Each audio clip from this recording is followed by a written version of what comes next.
स्पीति जाने से पहले मुझे सीखना था ये सब। अंकल जुले सर कैसा लगा हमारा गाँव? बहुत अच्छा अंकल। अच्छा, तो ये अंकल मिलते हैं हमें नाको में, और नाको इतनी खूबसूरत। रुक भाई, अभी नाको कहाँ पहुँच गया? शुरू से शुरू कर।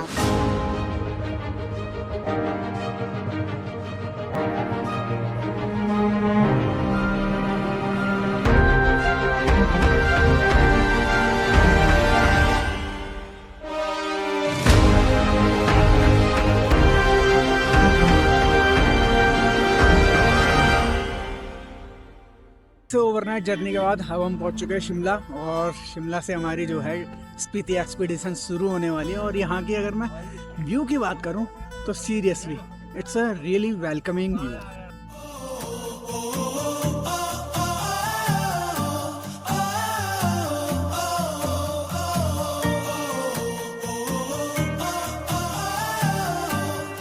मैं शिमला भी पहली बार ही आया था, और यहाँ अगर जो ब्यूटीफुल मॉर्निंग देखी है ना, तो समझ आया कि पहले इसको स्वर्ग क्यों कहा जाता था। आज भी शिमला कुछ कम खूबसूरत नहीं है, बस यही है कि थोड़ी सी भीड़ बढ़ चुकी है। हम शिमला एक्सप्लोर नहीं कर पाए क्योंकि यहाँ पर हमारा सिर्फ ब्रेकफास्ट हॉल्ट था, जिसकी वजह से हम यहाँ ज़्यादा रुक नहीं सकते थे। हमें जाना था सराहन। तो फाइनली शिमला में ब्रेकफास्ट करने के बाद हम चल पड़े सराहन की तरफ, और अभी हम सराहन की तरफ जा रहे हैं। रास्ते में हम रुके हैं चाय वगैरह पीने के लिए, और ऑलमोस्ट अभी भी हमें करीब 2 घंटे लगेंगे सराहन पहुंचने में, और उसके बाद हमारा स्टे है।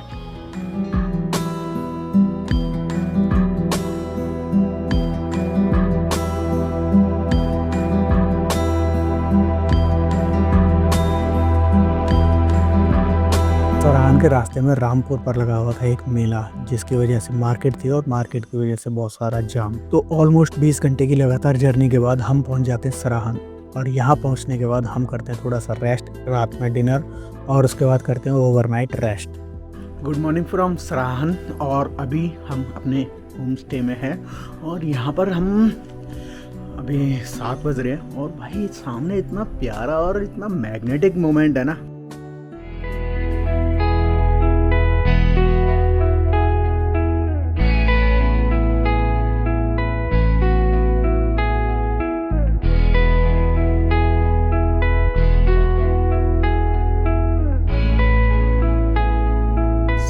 This day gonna be very crazy today for us, cause आज हम जा रहे हैं चिटकुल, और चिटकुल जाते टाइम हमें मिलने वाला है किन्नौर गेटवे। सराहन की इस ब्यूटीफुल मॉर्निंग के बाद हमें करना था सराहन को विदा, और उसके बाद हम शुरू करते हैं किन्नौर वैली एक्सपीडिशन।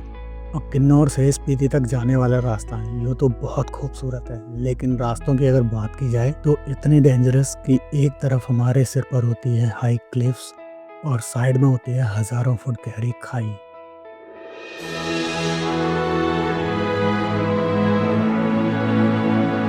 ये है किन्नौर वैली का गेटवे। तो भाई ये जो ऊंची क्लिप्स दिख रही है, ये चट्टानों को काट कर बनाई गई है, और इसके साइड में अगर आप देखोगे तो हजारों फुट की खाई है।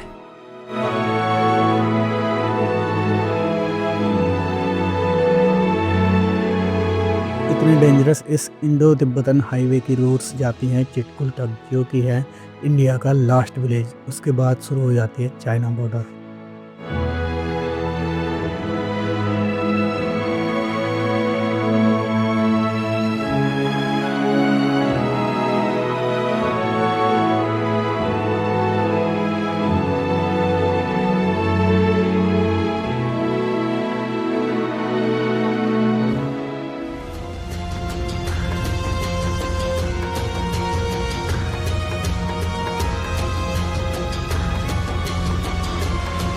रास्ते में कुप्पा वैली के बाद जो रोड शुरू होती हैं, उसके बाद तो बस मन करता है कि कान में ईयरफोन लगाओ और ये वाला गाना लगा दो।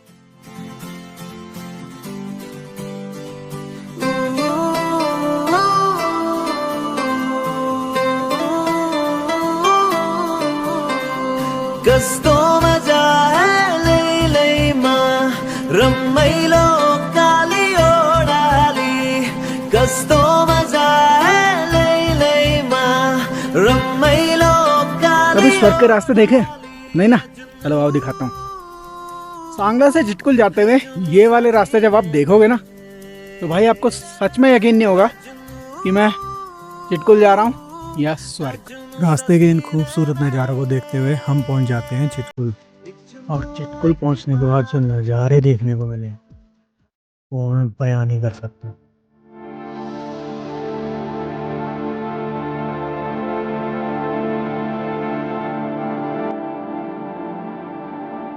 फाइनली फ़िलहाल हूँ मैं चिटकुल में।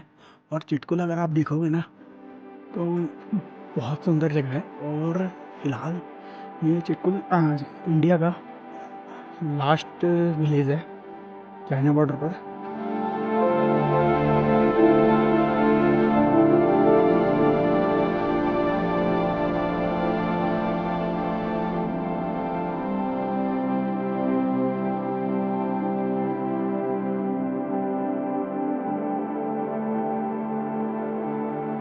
इंडो तिब्बत बॉर्डर पर सिचुएटेड इंडिया का ये लास्ट गांव जो सिर्फ 600 लोगों के लिए बसा हुआ है।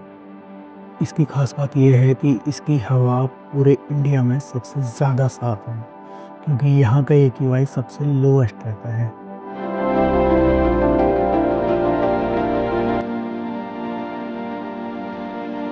ओवरनाइट स्टे करने के बाद हम मॉर्निंग में निकल पड़ते हैं सांगला से नाको की तरफ। लाइफ में कभी ट्रैवलिंग ना मेरा सपना हुआ करता था। और आज जब मैं इन रोड्स पर चल रहा हूँ ना और स्पीति में खासकर तो मुझे फील हो रहा है कि कब मेरे छोटे छोटे से सपने आज सच हो चुके हैं। और स्पीति लद्दाख जैसी चीज़ तो मेरे लिए बहुत बड़ा सपना हुआ करती थी कभी। और जब आज मैं स्पीति के इन रोड्स पर चल रहा हूँ तो मुझे फील होता है कि मैं सच में अपनी लाइफ जी रहा हूँ। इन्हीं ख्यालों में चलते चलते मैं पहुँच जाता हूँ खाप संगम। और खाप संगम है स्पीति और सतलज रिवर का संगम जहाँ पर ये दोनों नदियाँ मिलती हैं। और इस संगम से दो रास्ते जाते हैं, एक लेफ़्ट की तरफ जो स्पीति की तरफ जाता है और एक राइट जो रियो पुरगिल है जो चाइना की तरफ जाता है।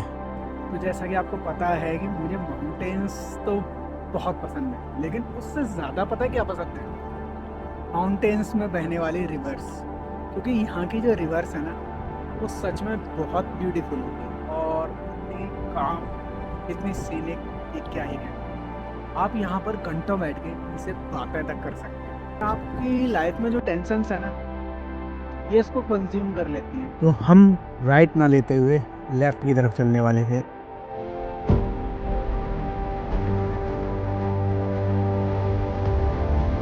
यहाँ से शुरू होता है हमारा रियल स्पीति। और यहाँ से जो पहाड़ थे उनके कलर चेंज हो चुके थे। जो स्पीति को कोल्ड डेजर्ट कहा जाता है वो यहाँ से शुरू होता है और यहाँ से ऑलमोस्ट पहाड़ों के रंग लाल होने शुरू हो जाते हैं। तो फाइनली अभी मैं आ चुका हूँ इंडिया की एक और मोस्ट फ्रोजन लेक जिसका नाम है नाको लेक। और फिलहाल इसका अगर मैं देखूँ तो वो कंडीशन है कि हम इसके ऊपर चल सकते हैं, पूरा इसके ऊपर कूद सकते हैं। तो नाको जाना जाता है 3 वजह से। एक यहाँ पर फ्रोज़न लेक, दूसरी यहाँ की मोनेस्ट्री और तीसरे यहाँ के most wonderful and beautiful mud houses. तो भाई अभी कुछ लोग ज़्यादा चल गए और यहाँ से जो पूरी आइस है वो क्रैक हो गई, ये देखो। तो ये फिलहाल फ्रोजन है, पूरी फ्रोजन है और इस पर मैं चल रहा हूँ। तो अब हूँ मैं नाको विलेज के अंदर जो कि यहाँ के फेमस मड हाउसेस के लिए है। और आप अगर यहाँ देखोगे तो ये देखिए कितना खूबसूरत एक गांव है।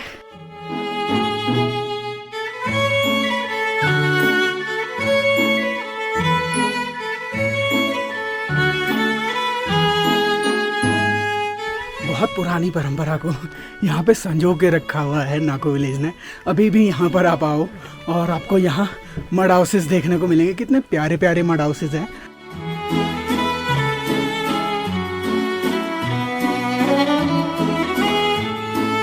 जुले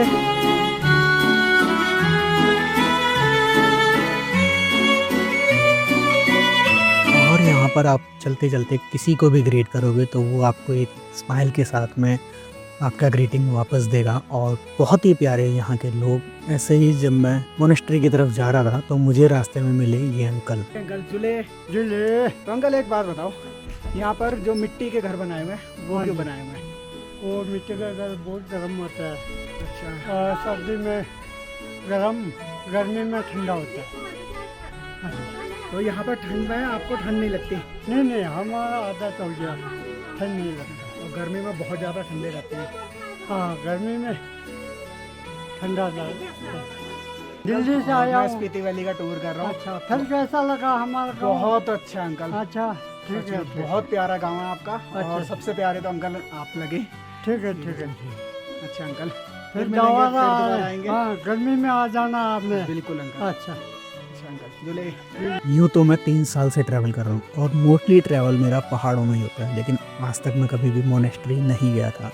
तो मोनेस्ट्रीज़ को लेके मेरे दिमाग में बहुत सारे सवाल थे और बहुत कुछ मैं जानना चाहता था, और मेरी ये क्वेस्ट पूरी हो जाती है नाको मोनेस्ट्री में आकर। यहाँ पर हम बात करते हैं यहाँ के लामा जी से। तो हमारे साथ नाको मोनेस्ट्री के लामा जी हैं, जो हमें मोनेस्ट्री के बारे में, यहाँ के इतिहास, यहाँ की कहानी सभी बताने वाले हैं। तो आइए सुनते हैं। मोनेस्ट्री जो 11वीं सेंचुरी का है, 11वीं शताब्दी में, जिसको बनाने वाले जो थे एक रतन भद्र, जो एक महान वादक थे ग्रिम्बुचे जी, उन्होंने उनको जो 11वीं शताब्दी में बनाया था।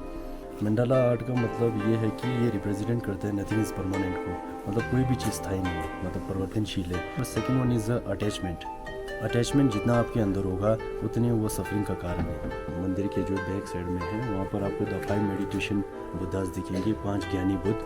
हर एक बुद्ध, कोई कंपेशन बुद्धा है, कोई विजडम की बुद्ध है, कोई प्रज्ञा पारमिता बुद्ध है, कोई कंपेशन बुद्धा है, कोई लॉन्ग लाइफ प्रेयर की बुद्धा है।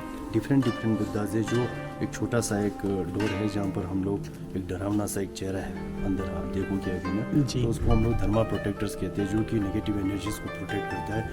बौद्ध धर्म में जो है कई ऐसे है, जैसे कि हिनयान है, मायान है, वज्रयान है, तंत्रयान है, ऐसे कई चीज़ों का जो है अंदर सिंबल आपको दिखेगा अगर आप अंदर जाओगे तो। उनकी मोनेस्ट्रीज क्यों होती हैं और वहाँ तक लोगों को क्यों आना चाहिए? मोनेस्ट्री में जितना हो सके पीसफुल होता है, एक शांत सा माहौल होता है, और यहाँ पर आके लोग जो है अपने कुछ भी दुख हो, चाहे वो दर्द हो, चाहे वो पूजा पाठ हो, जो घर में हमारे को पीसफुल नहीं मिल पाता है, तो हम लोग मोनेस्ट्री एक ऐसा जगह है जहाँ पे हम बहुत शांति से मेडिटेट कर सकते हैं, मेडिटेशन कर सकते हैं। तो उस कारण से मोनेस्ट्री बनाना एक सिंबल हम बनाते हैं। जैसे कि हिंदू धर्म हम जानते हैं कि हम भक्ति और समर्पण के लिए जाने जाते हैं, और अगर सिख धर्म की बात की जाए तो वहाँ पर त्याग के लिए जाना जाता है। लेकिन अगर मैं जितना बुद्धिज़्म के बारे में जानता हूँ, एक पीस के लिए बहुत ज़्यादा बुद्धिज़्म को जाना जाता है। मैं ऐसा समझता हूँ कि रिलीजन अपनी जगह है, रिलीजन मानना नहीं मानना आपकी चॉइस है, लेकिन हम लोग जो है ह्यूमैनिटी को सबसे ज़्यादा ऊपर रखते हैं, और ह्यूमैनिटी सबसे ऊपर है। मैं भी 12 सालों से बुद्धिज़्म का अध्ययन कर रहा हूँ, लेकिन अभी भी मुझ में इतना, मैं समझता हूँ कि इतना नॉलेज नहीं कि मैं आपको अपने शब्दों के माध्यम से उसको बयां कर पाऊँ। ये प्रैक्टिकल मेडिटेट करके और खुद को फील करने का एक चीज़ है। फिर भी आपने बहुत अच्छा संदेश, बहुत ब्यूटीफुल संदेश दिया है हमारी ऑडियंस के लिए। अब बस मैं एक लास्ट क्वेश्चन पूछना चाहूँगा कि जैसे आप मॉन्क हैं तो इसमें एक लामा की उपाधि होती है, तो ये लामा की उपाधि के बारे में थोड़ा सा बताएं, और इसमें कौन कौन सी उपाधियाँ होती हैं वो भी थोड़ा सा बताएं। इसमें जैसे कि अभी इसमें भी कई उपाधियाँ होती है, जैसे आचार्य की पढ़ाई कर सकते हो आप, पूजा पाठ, इसमें अलग अलग होते हैं। अगर किसी ने आचार्य बने तो आचार्य का पढ़ाई करेगा, किसी ने पूजा पाठ की विधियाँ सीखनी तो पूजा पाठ का वो करेगा। इसमें भी PhD कर सकते हो आप, डिग्री ले सकते हो। इसमें भी गेशी बोल के बहुत बड़ा उपाधि होता है, आप वो ले सकते हो। इसमें भी डिफरेंट उपाधियाँ हैं जो आप ले सकते हो। अच्छा, एक लास्ट क्वेश्चन बस, अगर जैसे कि आज की जनरेशन जो है वो बहुत ज़्यादा फ्रस्ट्रेटेड और डिप्रेसिव होती जा रही है, अगर कोई कुछ टाइम के लिए यहाँ आकर मोनेस्ट्रीज में या फिर कहीं भी बुद्धिज़्म के किसी भी ऑर्गेनाइजेशन में जाके अगर वो कुछ टाइम के लिए, छोटे टाइम के लिए, 6 महीना 1 साल अगर वो ज्वाइन करना चाहता है तो क्या वो कर सकता है? हाँ जी, इसमें भी होता है, जैसे कि कोई बोलते नहीं विपश्यना, कई सारे मेडिटेट चीज़ों में लोग जाते हैं, तो इसमें ऐसा नहीं है। तो आप जब आपका मन करता है कि इन चीज़ों में जाके विपश्यना करना, मेडिटेशन करना, मीन्स अपने अंदर की डिज़ायर को ख़त्म करना होता है। जितना डिज़ायर आप कम करोगे तो आप में ईगो, एटीट्यूड, राग, द्वेष, मोह है वो नेचुरली थोड़ा कम होता है। जब वो धीरे धीरे कम हो जाता है तो आपको नेचुरली जो है दुश्मन में भी प्यार नज़र आता है, मतलब सब इक्वल नज़र, चाहे वो जानवर हो चाहे वो दुश्मन हो, उसमें भी जो एक प्यार नज़र आता है। वो प्यार नज़र आने का कारण क्या है कि आप इतना डीपली मेडिटेशन करते हो। तो मैं भी आपको धन्यवाद कहना चाहता हूँ कि आपने ये सवाल पूछा, और मैं भी सौभाग्य समझता हूँ कि मुझे ये अवसर मिला कि लोगों को बताने का। अब नाको से आगे बढ़ते हैं और हम चल पड़ते हैं क्यू मोनेस्ट्री की तरफ। क्यू मोनेस्ट्री की तरफ जाते हुए हम चलते हैं चाइना बॉर्डर के साथ में। जिस रोड पर हम चल रहे होते हैं उसके साइड में ही एक पहाड़ है और पहाड़ को पार करके वो चाइना। तो इसी रोड को हम कंटिन्यू करते हैं और हम पहुंच जाते हैं ग्यू विलेज। और ग्यू विलेज की खास बात है, जब आप यहाँ पर होते हो तो अगर आप एंड्रॉयड में चेक करेंगे तो आपको इंडिया टाइम शो होगा, और अगर आईफोन में चेक करोगे तो आप चाइना का टाइम शो होगा। अगर हम यहाँ के लैंडस्केप की बात करें ना, तो लैंडस्केप जो है वो इतना बहुत ज़्यादा ड्राई है, और यहाँ पर जो धूल है ना, वो मिट्टी बिल्कुल जो वो है काली मिट्टी है, राख जैसी लग रही है बहुत ज़्यादा, मतलब ब्रॉड डस्ट है, और हवा के साथ बहुत ज़्यादा उड़ भी रही है। और अगर टेम्परेचर की बात करूँ तो अभी भी ऑलमोस्ट -7 -8 का टेम्परेचर है। बहुत ज़्यादा प्रॉब्लम हो रही है यहाँ पर, सांस भी लेने में थोड़ा सा प्रॉब्लम आ रही है, लेकिन धूप है तो धूप की वजह से कोई इशू नहीं है इतना, तो आराम से हम चल पा रहे हैं। ग्यू की अगर बात करें तो ग्यू पूरे स्पीति वैली से सबसे अलग है, क्योंकि यहाँ पर पूरी मिट्टी और सारे पत्थर सभी काले मिलते हैं। और यहाँ पर है एक बहुत ही खूबसूरत और बहुत पुरानी मोनेस्ट्री, जिसमें आपको देखने को मिलते हैं एक सेल्फ ममीफाइड मॉन्क, जिनका नाम था सांगा तेंजिन।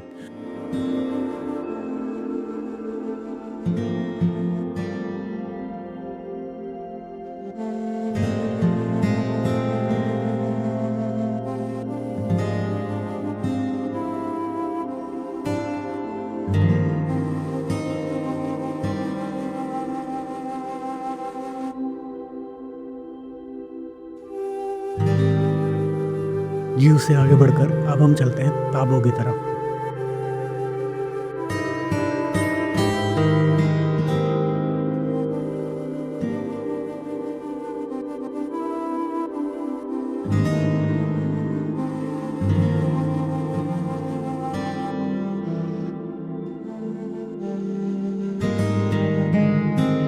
तो फिलहाल मैं हूँ ताबो मोनेस्ट्री में। ये वो मोनेस्ट्री है जो 997 AD में बनाई गई थी। और अगर यहाँ की बात की जाए तो यहाँ पर टोटल 9 टेम्पल्स और 23 स्तूपा हैं, और साथ में मॉन्क्स के रहने के लिए गुफाएं हैं, वो लोग गुफाएं में रहते हैं यहाँ पर। ताबो से आगे चलते हैं तो हम पहुँच जाते हैं डंकड़। और डंकड़ एक ऐसी खूबसूरत जगह है जहाँ पर चट्टानों को काट काट कर मोनेस्ट्री बनाई गई है, और यहाँ की मोनेस्ट्री बहुत ज़्यादा पुरानी है। और इस मोनेस्ट्री के बारे में कहा जाता है कि बहुत सारे भूकंप आने के बाद भी इस मोनेस्ट्री को आज तक कोई नुकसान नहीं हुआ।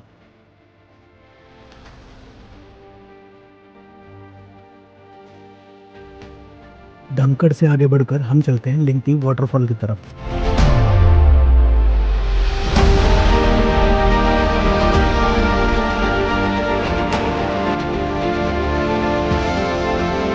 वाटरफॉल जो इतनी ठंड में जम जाता है। यहाँ पर वाटरफॉल का पूरा पानी जमा हुआ है। Currently I'm sitting in this ice cafe and look at this. क्या व्यू है, मतलब यार जो ऊपर पानी गिर रहा है ना, वो पानी गिर गिर के जम रहा है, और उससे इन्होंने कैफे बना दिया पूरा स्पीति वैली के लिंगती। और यहाँ पर है पूरा का पूरा फ्रोजन वाटरफॉल, और साथ में आप ये देख रहे हो लिंगती आइस कैफे, जो कि पूरा का पूरा स्नो से बना हुआ है। अब आज का हमारा स्टे होता है मोस्ट डेंजरस प्लेस काजा में, जहाँ का टेम्परेचर है -26 और ऑक्सीजन लेवल बहुत ज़्यादा लो, और सबसे बड़ी बात रनिंग वाटर की फैसिलिटी नहीं। अगर मेन स्पीति की बात की जाए तो मेन स्पीति है काजा, और काजा में जब हम एक्सपीडिशन करते हैं तो हम सबसे पहले पहुंच जाते हैं चीचम, जो कि है एशियाज़ हाईएस्ट सस्पेंशन ब्रिज। कैसे हो गाइस, तो अभी मैं खड़ा हूँ Asia's highest suspension bridge Chicham bridge. हजारों फीट खाई के ऊपर बना हुआ ये सस्पेंशन ब्रिज, जिसका कोई सबूत नहीं।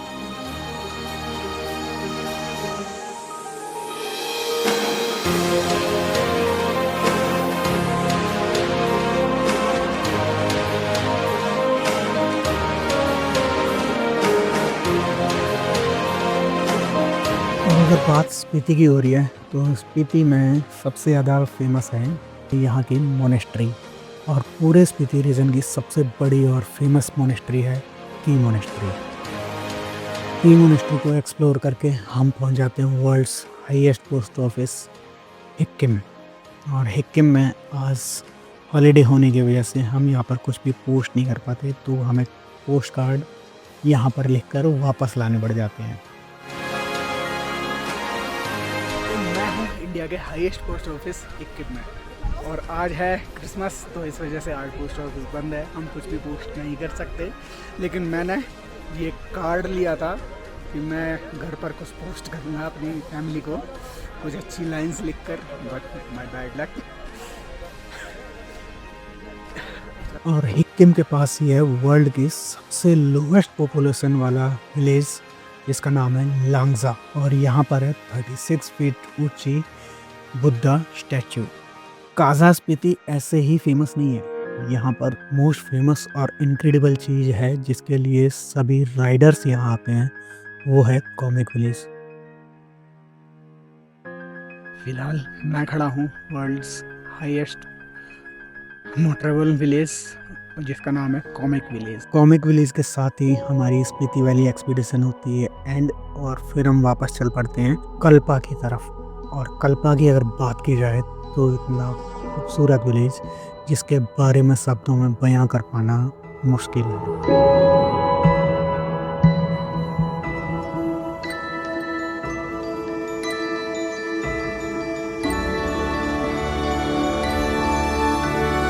यहाँ पर आप विटनेस कर सकते हो किन्नौर कैलाश रेंज को। So this is how I experienced my Spiti valley trip.